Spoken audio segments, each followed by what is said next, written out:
देश में महंगाई बढ़ रही है, बढ़ने दो।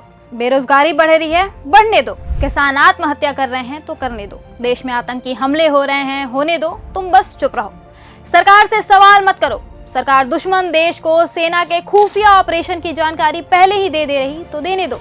सेना का नुकसान होता है तो होने दो। जाने जाती है तो जाने दो। बस सवाल मत करो। इस देश में अब अगर आपने सवाल किया तो आप एक झटके में देशद्रोही बन जाओगे। आपकी तुलना पाकिस्तानियों से होने लगेगी। नेता विपक्ष राहुल गांधी ने भी बस यही गलती कर दी। उन्होंने मोदी सरकार से पूछ दिया कि आपने हमले की शुरुआत में ही पाकिस्तान को इसकी सूचना क्यों दी और आपकी इस हरकत से हमारी सेना का कितना नुकसान हुआ।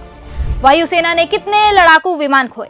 अब राहुल गांधी के सवालों का जवाब तो था नहीं मोदी सरकार के पास, तो उनके पीछे सरकार ने 2 टके के ट्रोलर्स छोड़ दिए। पूरी की पूरी बीजेपी आईटी सेल उन्हें पाकिस्तानी समर्थक बताने में लग गई है। फेक खबरों का बादशाह और बीजेपी आईटी सेल का हेड अमित मालविया इसमें सबसे आगे है। उसने तो सारी हदें पार कर दी है। ये तस्वीर देखिए, अमित मालविया ने इसे सोशल मीडिया प्लेटफॉर्म एक्स पर शेयर किया है। इसे शेयर करते हुए उसने राहुल गांधी पर पाकिस्तान समर्थक होने का आरोप लगाया है।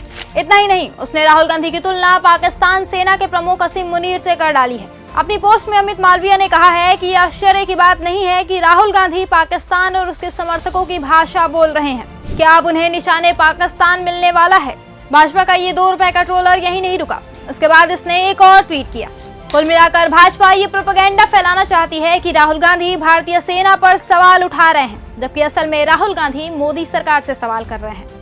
दरअसल ये पूरा मसला तब शुरू हुआ जब विदेश मंत्री एस जयशंकर ने सार्वजनिक तौर पर कहा कि हमने पाकिस्तान को ऑपरेशन के शुरुआत में ही बता दिया था कि भारत उनके आतंकी ठिकानों पर हमला करने जा रहा है, ना कि सेना पर। तो पाकिस्तानी सेना के पास अभी भी ऑप्शन है इन सबसे दूर रहने का और इसमें हस्तक्षेप न करने का।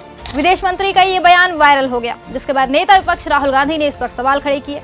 उन्होंने एक्स पर पोस्ट कर कहा कि हमारे हमले की शुरुआत में पाकिस्तान को सूचित करना एक अपराध था। विदेश मंत्री ने सार्वजनिक रूप से स्वीकार किया है कि भारत सरकार ने ऐसा किया। राहुल गांधी ने आगे सवाल करते हुए कहा कि इसे किसने अधिकृत किया, इसके परिणाम स्वरूप हमारी वायुसेना ने कितने विमान खो दिए। राहुल गांधी के सवालों का मोदी सरकार ने कोई जवाब नहीं दिया, क्योंकि उनके पास अपनी सफाई में कुछ कहने को था ही नहीं। जिसके बाद राहुल गांधी ने एक बार फिर अपने सवाल दोहराए।